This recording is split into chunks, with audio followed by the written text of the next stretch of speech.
Manhattan, New York, City Hall, Mayor's Office.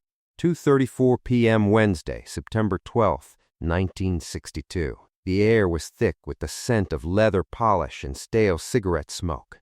Outside, the city sweltered under an oppressive late summer heat, but inside the mayor's office, the temperature was controlled by one man's arrogance. Mayor Robert Wagner, Jr. sat behind a mahogany desk that had witnessed a dozen political executions. Today, it would witness one more. Across from him sat Ellsworth Bumpy Johnson, charcoal suit, pressed to military precision, white shirt, starched collar, gold cufflinks, catching the afternoon light filtering through Venetian blinds. His hat rested on his knee, and his hands were folded with the patience of a man who had never been in a hurry to die. The smell of his cologne, something expensive, something that spoke of respect, mixed with the mayor's cheap aftershave. Wagner didn't offer water, didn't offer courtesy. He offered only contempt. The mayor leaned back in his chair, studying Bumpy like a problem to be solved with a signature. On his desk lay a manila folder thick with surveillance photographs, police reports, and federal memorandums. The evidence of a life lived outside the law, cataloged and weaponized. "You people," Wagner began, his voice carrying the casual venom of a man who had never been challenged, "have been playing government in Harlem long enough." He opened the folder deliberately, letting photographs spill across the mahogany surface. Dead men, cash exchanges, handshakes in shadowed doorways. Bumpy's empire, reduced to black and white evidence. "I run this city," Wagner continued, his confidence absolute, not some illiterate street nigger who thinks he's Robin Hood. The slur hung in the air like smoke from a gun barrel. Wagner didn't whisper it. He projected it with the authority of his office, letting it settle between them like a death sentence. Bumpy didn't move, didn't blink. His breathing remained steady, controlled. The only sound was the ticking of the wall clock and the distant hum of traffic 20 floors below. Wagner slid a typed document across the desk. Official city letterhead. Legal language. A death warrant disguised as an executive order. Effective immediately, he read with theatrical precision. Ellsworth Johnson is ordered to vacate the 5 boroughs of New York City within 24 hours. Failure to comply will result in immediate arrest and federal prosecution. He tapped the paper with one manicured finger. 24 hours, boy. Pack your bags. 2:37 p.m. Bumpy's response came in a voice so quiet Wagner had to lean forward to hear it. No emotion. No threat. Just the cold certainty of a judge delivering a verdict. "You got this backwards, Mr. Mayor." He stood slowly, placing his hat on his head with deliberate precision. "You have 1 hour to resign." The clock on the wall clicked to 2:38 p.m. 60 minutes until a mayor learned the difference between authority and power. The story of how Mayor Wagner lost everything is a warning that history has tried to hide. If you enjoy these deep dives into the underworld, you can support the channel by buying me a coffee using the link in the description. Your support keeps these investigations alive. Now, let's go back to September 12th, 1962. By September 1962, New York City was not being governed. It was being audited. From Washington, Attorney General Robert Kennedy had declared total war on organized crime, and every major city felt the federal noose tightening around their administrations. The Justice Department wanted scalps, statistics, and headlines that proved nobody operated beyond their jurisdiction. They had carved up the Italian families in Brooklyn, but Harlem remained untouchable, a sovereign territory that refused to bend to federal charts and surveillance reports. Robert Wagner, Jr. understood pressure because he had been insulated from it his entire life. The son of a legendary senator, Wagner had inherited political power like other men inherited summer homes. From prep school to city hall, consequences were always for other people. Elections bent around the Wagner name. Donors lined up without solicitation. Reporters called him steady, reliable, moderate. He mistook that inherited privilege for personal invincibility, viewing the mayoralty as a temporary inconvenience, before his inevitable ascent to the governor's mansion in Albany. September 9th changed everything. The federal meeting lasted 3 hours and 14 minutes in a sterile Manhattan building. 2 Justice Department prosecutors spread 47 pages of surveillance reports across a conference table, each document an indictment of Wagner's administration. Harlem's numbers rackets generated $4 million annually in untaxed revenue. Protection payments flowed to police precincts like tributaries feeding a corrupt river. At the center of every report sat one name, Ellsworth Raymond Johnson. The message was surgical in its precision. Wagner had 2 weeks to demonstrate decisive action against Harlem's criminal infrastructure or face a pattern of corruption investigation that would consume his political future. The prosecutors spoke in clinical bureaucratic language, but their ultimatum was brutal. Clean up your city, or the federal government would do it for you. Wagner's fatal miscalculation was fundamental, not tactical. When he looked at Bumpy Johnson, he saw only stereotypes: a criminal record, a stint in Alcatraz, an illiterate street thug who had gotten lucky. He failed to recognize that he was targeting a grand master of political strategy, a man who had built a shadow government more efficient than Wagner's own administration. The mayor believed his title meant more than Bumpy's reputation, that government authority could intimidate a man who had survived 30 years in a business where most died before 30. The planning session convened 3 days later in Wagner's office. Police Commissioner Murphy brought surveillance photographs. Federal liaisons provided legal frameworks for exile orders used in other cities. They designed what they called the containment strategy, a twisting of public nuisance statutes to force a citizen from the 5 boroughs under threat of indefinite incarceration without trial. They weren't building a criminal case. They were constructing a legal cage. Behind closed doors, Wagner's motivation became visceral. He called Harlem a cancer, eating his political future, used racial slurs with the casual comfort of a man speaking only to perceived peers. To Wagner, Bumpy Johnson wasn't a constituent to be served, but an obstacle to be eliminated, an uppity street nigger who needed reminding about who held legitimate power in New York. September 12th, 2:15 p.m. Wagner signed the executive order with practiced flourish, the same signature he used on harmless proclamations. He scheduled the press conference for 4 p.m., wanting maximum coverage for his moment of strength, his demonstration to Washington that Mayor Wagner controlled his city with decisive authority. The mayor had no way of knowing that his signature had just started a countdown, and in 57 minutes, he would understand what systematic destruction really looked like. 2:41 p.m. The black Cadillac waited at the curb like a hearse expecting a body, engine purring with mechanical patience. Bumpy descended City Hall's granite steps with measured deliberation, his expression revealing nothing about the ultimatum delivered minutes earlier. 3 lieutenants sat inside the vehicle, silent as undertakers. No questions were asked because none were needed. The driver pulled into traffic without instruction, heading north toward Harlem through streets that belonged to Bumpy Johnson more completely than any deed could prove. What Wagner failed to comprehend was the architecture of true power. Bumpy had not built a criminal enterprise. He had constructed a parallel government that operated with greater efficiency than the legitimate one. His network extended beyond street corners and numbers runners into courtrooms, union halls, and church pulpits. Judges owed their appointments to quiet endorsements. Union leaders maintained their positions through turnout Bumpy delivered without fanfare. Community organizers depended on funding that flowed through channels only Bumpy controlled. This was not corruption. This was governance. For a decade, Bumpy had operated what he called the insurance policy, the most sophisticated intelligence network in New York City. While the FBI photographed handshakes and cataloged meetings, Bumpy's people collected something far more valuable: leverage, bank statements obtained through cooperative tellers, hotel receipts provided by sympathetic managers, photographs taken by private investigators whose loyalty was purchased permanently. Every city official, every ambitious politician, every federal liaison had a file, and those files were updated with religious precision.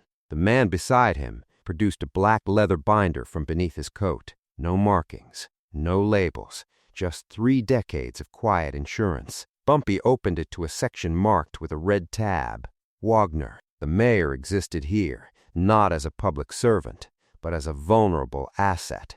Kickbacks from construction companies totaling $26,000 in unreported campaign contributions. A mistress maintained in a Murray Hill apartment, lease payments traced to campaign slush funds, evidence that would survive any legal challenge, destroy any political career. The first call connected at 2:43 p.m. State Senator James Harrison answered on the second ring, recognizing the number immediately. Harrison owed his last 2 elections to Harlem turnout that materialized through mechanisms he never questioned. 8,000 votes that appeared when needed, delivered by block captains who answered to one man. Senator Harrison, Bumpy said, voice level as a judge delivering verdict. Ellsworth, came the reply, fast, respectful, no hesitation. The mayor just declared himself against Harlem. He moves on me. He moves on your base. Party chairman needs to call Wagner within the hour. 73 seconds. No threats, only obligations being called in. 2:44 p.m. The second call reached Mickey Torino at Union headquarters. Torino controlled 32,000 sanitation and transit workers whose daily labor kept New York functional. One word from Bumpy could transform that functionality into systematic paralysis. Mickey, tomorrow I might need the city to remember who really keeps it moving. You say the word, half this city comes down with the flu. Torino replied. If I call back, it's not flu, it's discipline. 81 seconds. One more connection wired. The third call went to Reverend Marcus Cole at 2:46 p.m. Cole led 8,000 souls whose votes could make or break any citywide candidate. His Sunday sermons shaped public opinion more effectively than newspaper editorials. Reverend Cole, mayor thinks Harlem is his to exile. If I need it, can you have some mothers ready to talk about police raids and dead boys?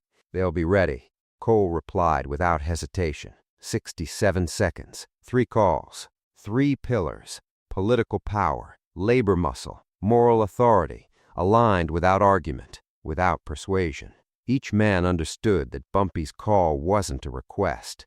It was a reminder that their positions existed because he had permitted them. 2:47 p.m. 13 minutes since Bumpy left the mayor's office. In 47 minutes, Wagner would receive 3 phone calls that would change everything.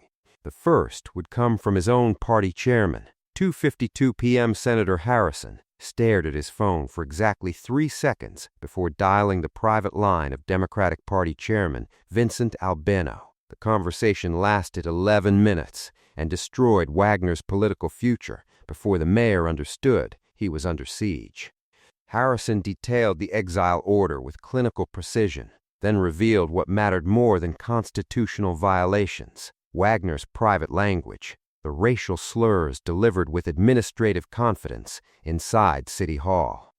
His view of 42,000 Harlem voters as expendable obstacles rather than essential constituents. Albino's calculation was mathematical, not moral. Wagner's scandal would detonate during an election year when the party needed every vote, every district, every percentage point to maintain power. 3 congressional seats hung in the balance. Their margins depended on Harlem turnout that Bumpy had quietly orchestrated for a decade. The governor's mansion required that enthusiasm, that ground-level organization that appeared organic but operated with military precision. One mayor's arrogance could cost the party a generation of influence, and Albino had not spent 30 years building political machinery to watch it collapse, because Wagner couldn't control his mouth. 3:01 p.m. Albino placed his warning call to Wagner's office. The mayor answered with the casual confidence of inherited power, leaning back in his leather chair with feet propped on his desk. Wagner laughed, a soft, practiced chuckle that carried the safety of a man who believed titles made him untouchable. Jimmy Harrison is scared of some Harlem gangster with friends, Wagner dismissed, his voice carrying contempt for both the senator and the threat.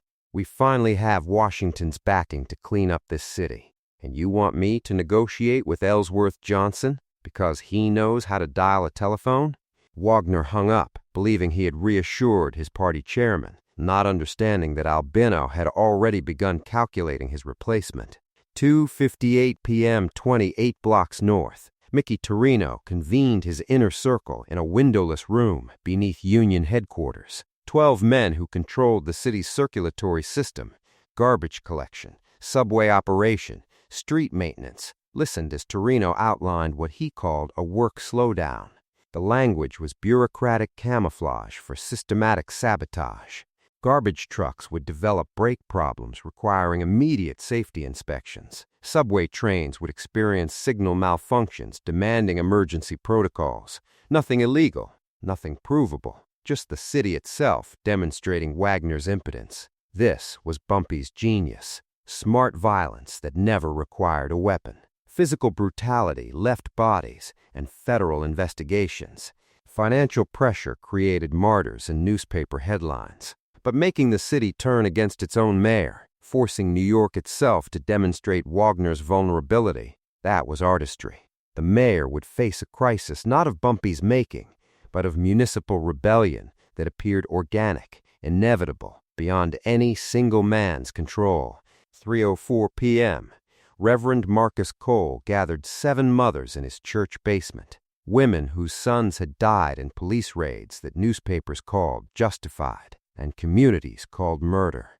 Each woman carried photographs, death certificates, police reports riddled with inconsistencies. Cole prepared them for an emergency press conference scheduled for 3:45 p.m., timing calculated to coincide with Wagner's planned moment of triumph. The mothers would speak about systematic brutality while Wagner celebrated his exile order, creating a narrative collision that no political consultant could navigate.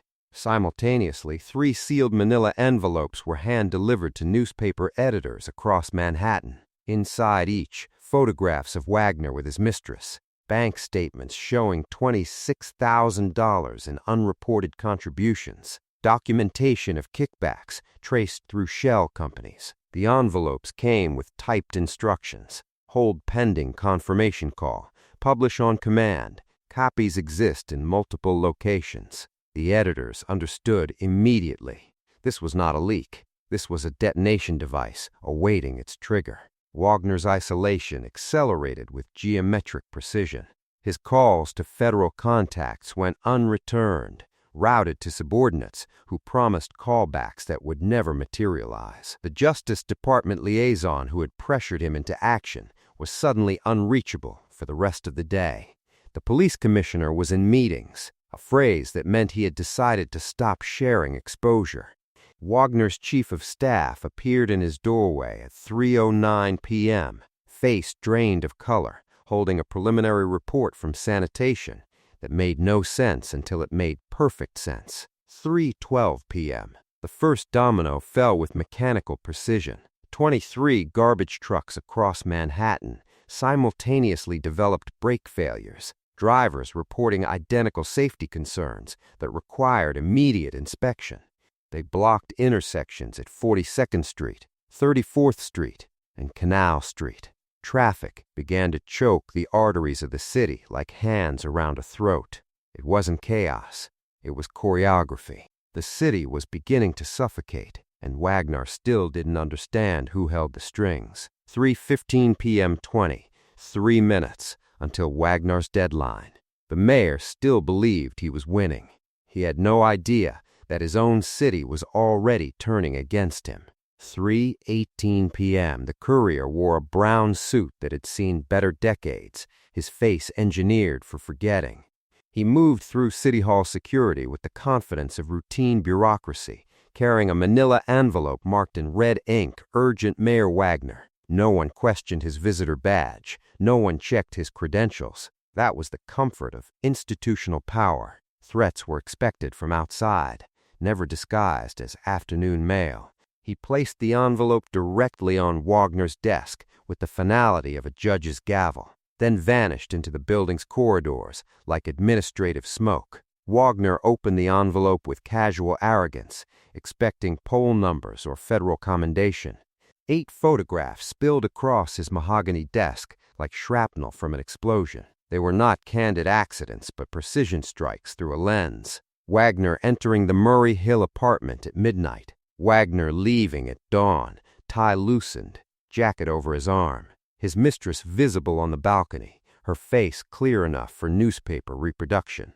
Beneath the photographs lay photocopied bank statements documenting $26,000 in unreported campaign contributions, traced through shell companies that existed only on paper. The real weapon was the handwritten note, clipped to the top, penmanship elegant and unhurried, 20 minutes to resign. The alternative is tomorrow's front page. E.J.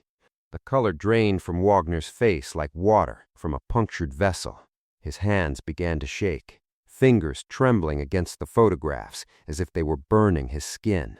For 24 years, Wagner had operated in a world where scandals were managed, where evidence disappeared through friendly phone calls. He was staring at the destruction of that illusion, understanding with brutal clarity that Bumpy Johnson knew everything, not rumors, but documented proof that would survive any legal challenge. Wagner grabbed the phone, fingers fumbling with the rotary dial. His personal attorney was in court and unreachable. His Justice Department contact was in meetings and not accepting calls. The police commissioner had left town unexpectedly on departmental business. Every door was closing. Every ally had evaporated. The silence on the other end of each line was deafening. 3:24 p.m. Wagner's private line rang with the insistence of a fire alarm. The newspaper editor spoke without preamble, his voice carrying professional detachment. "Mr. Mayor, we received documentation concerning financial irregularities in your administration. We're calling as courtesy before publication." "What materials?" Wagner's throat constricted. "Photographs, bank statements, campaign finance documents." 2 other papers received identical packages. Publication is scheduled pending confirmation. The sophistication of Bumpy's operation revealed itself with surgical precision. The evidence existed simultaneously in 3 newsrooms, creating redundancy that made suppression impossible. Call one paper, the other 2 publish. Threaten legal action. All 3 run the story as news of mayoral intimidation. Bumpy had constructed a detonation device with multiple triggers, ensuring Wagner could not defuse what he could not reach. Wagner attempted negotiation through intermediaries, offering to rescind the exile order, fire department heads, grant zoning concessions. The response returned within minutes. There was no negotiation available, no middle ground to occupy. The terms were absolute: resignation or systematic destruction. 3:31 p.m. Wagner buzzed his press secretary, his voice stripped of its usual authority. He ordered cancellation of the 4 p.m. press conference, citing sudden illness. The reporters gathered downstairs began to murmur, sensing blood in the water where there should have been strength. 3:33 p.m. 5 minutes until the deadline. Wagner stared at a blank piece of paper, realizing that 24 years in politics had not prepared him for this moment. 3:35 p.m. Wagner sat alone in his office, the mahogany door sealed against the chaos beyond. The blank letterhead before him glowed under his desk lamp like an accusation, the city seal staring back with institutional mockery. Sweat pooled beneath his starched collar despite the air conditioning's mechanical hum. For the first time in his political career, he faced a choice between catastrophic humiliation and managed extinction. Every calculation led to the same conclusion: he was already dead. Fight meant federal indictment, tax evasion charges, photographs of his mistress splashed across every newsstand in the 5 boroughs. The Wagner legacy, built over 2 generations, would become tabloid fodder. Surrender meant salvaging fragments of dignity through carefully crafted lies about health and family obligations. It was humiliation dressed in respectability, but it was survivable. The phone shattered the silence at 3:36 p.m. Party Chairman Albano delivered his verdict without preamble, voice carrying the cold efficiency of political amputation. "We cannot protect you from this, Robert. The evidence is too clean, too distributed. Health reasons, family obligations. Make it clean and make it immediate." The line went dead before Wagner could respond. 24 years of party loyalty erased in 11 words. The machinery that had elevated him now discarded him like a broken component. 3:37 p.m. Wagner's hand trembled so violently he could barely grip his fountain pen. The same hand that had signed the exile order with arrogant flourish now shook with the palsy of terror. He pressed the nib to paper, ink bleeding slightly, as he struggled for control. Each word was a small death, each sentence the dismantling of everything he had believed about his own invincibility. 17 blocks north, Bumpy Johnson sat in a Lenox lounge with the patience of inevitability. His lunch, roasted chicken, collard greens, cornbread, remained untouched. He checked his watch with casual precision, a man who had never doubted the outcome. Around him, the restaurant operated in hushed reverence, patrons understanding without explanation that history was being made in silence. Bumpy's stillness communicated absolute certainty. He was not waiting for Wagner to decide. He was waiting for Wagner to accept what had already been decided. Wagner's resignation letter emerged through bureaucratic camouflage. Due to unexpected and severe health concerns, compounded by pressing family obligations that require my immediate and full attention, I must step down from the office of mayor effective immediately. It has been my honor to serve the great city of New York. The words were lies wrapped in formality, dignity purchased through carefully chosen phrases that transformed destruction into voluntary departure. 3:38 p.m. Wagner signed his name, the ink drying over a signature that sealed his political death warrant with his own hand. The irony was surgical. He had authored his own execution while believing he was signing Bumpy Johnson's. His chief of staff received the letter without comment, understanding immediately what the document represented. He personally drove to the governor's office, navigating traffic with the urgency of a man carrying live explosives. The envelope arrived at 3:47 p.m., delivered directly to the governor's chief counsel, time-stamped and logged with bureaucratic indifference. Back at City Hall, institutional chaos spread in whispers. Secretaries froze mid-sentence. Deputy mayors huddled in doorways. The press secretary fielded calls with increasingly desperate non-answers. Phones rang without being answered. Meetings were postponed without new dates. Power, once centralized behind the mayor's door, dispersed into uncertainty, leaving a vacuum that every ambitious observer could feel but not yet define. 3:48 p.m. 10 minutes before Bumpy's deadline expired, Mayor Wagner had ceased to exist politically. But the lesson wasn't finished. The evidence that could have ended Robert Wagner's career in scandal never surfaced outside tightly controlled circles. Within hours of the resignation letter landing on the governor's desk, Bumpy Johnson set the final phase of his plan into motion. Men with no names, familiar only within the discreet machinery of Harlem's shadow government, fanned out across the city. Editors who had received sealed envelopes earlier that day found themselves visited by quiet emissaries. There were no threats, only instructions and an understanding that the story was finished. The packages were surrendered, negatives retrieved, every copy accounted for. In the basement of a Harlem brownstone, the photographs of Wagner and his mistress, the bank statements charting illicit contributions, and every last page of political ammunition were reduced to curls of ash inside a metal incinerator. By nightfall, the evidence had vanished as if it had never existed. This was not mercy, nor was it fear. It was a demonstration of discipline, the same calculated restraint that defined Bumpy Johnson's rule. Public humiliation would have invited investigations, created martyrs, and risked turning Wagner from a liability into a victim. True power, Bumpy understood, did not require an audience. It only needed to be recognized by those who mattered.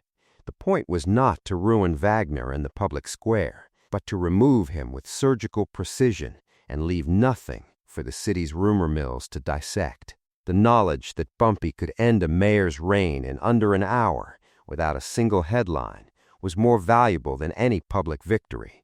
The ripple moved through City Hall and beyond with silent, devastating speed. No memo announced it, no official policy changed, but every commissioner, every deputy, every district attorney who had ever considered making a move on Harlem suddenly recalibrated their ambitions. Conversations that once circled around how to contain Bumpy Johnson now shifted to how best to avoid his notice. Investigations into Harlem's numbers rackets stalled, reclassified as low priority, or quietly reassigned.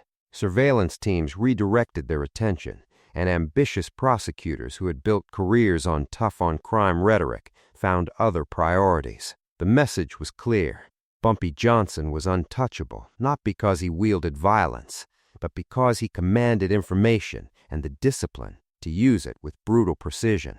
Robert Wagner's fate was sealed as definitively as the envelope containing his resignation. Within 2 weeks, he slipped out of New York, citing health concerns and family obligations. He surfaced in Florida, occupying a consulting position with a development firm more interested in his name than his expertise. He never returned to public office, never gave interviews about his departure, never sought redemption. He became a living ghost, a reminder that power without leverage is little more than a title on paper. 3 days after Wagner's resignation, the final movement of Bumpy's strategy unfolded. A janitor discovered a plain envelope on the former mayor's desk, its arrival unrecorded by security or staff. Inside was a newspaper clipping, a brief article announcing Wagner's sudden resignation, buried on page 4. Paper clipped to the article was a small handwritten note, the script elegant and unhurried. Respect, E.J. There was no gloating, no threat, only a verdict rendered in silence. For those who understood the city's true balance of power, it was not a taunt, it was a receipt. Throughout every level of city government, an unspoken doctrine solidified. Bumpy Johnson's authority was not derived from violence, but from intelligence, both in information and in calculation. His empire was built on secrets, leverage, and the understanding that the most dangerous man is the one who chooses not to use what he knows until the exact moment it matters. The exile order Wagner signed with such confidence could no longer be found in city archives. Clerks searching for it found only gaps, misfiled entries, missing numbers, a quiet absence where legal authority had once lived. The law had not been revoked. It had been erased, digested by the very system that once wielded it as a weapon. Bumpy's philosophy was now institutional knowledge. Power is not something seized with muscle. It is something recognized by institutions, even if never publicly named. On September 12, 1962, a sitting mayor learned that lesson permanently. His resignation was not brought about by a bullet or a headline, but by the cold, systematic execution of leverage. In a city that claimed to be governed by law, the reality was far simpler. True power belonged to the man who could decide what stayed hidden and what came to light.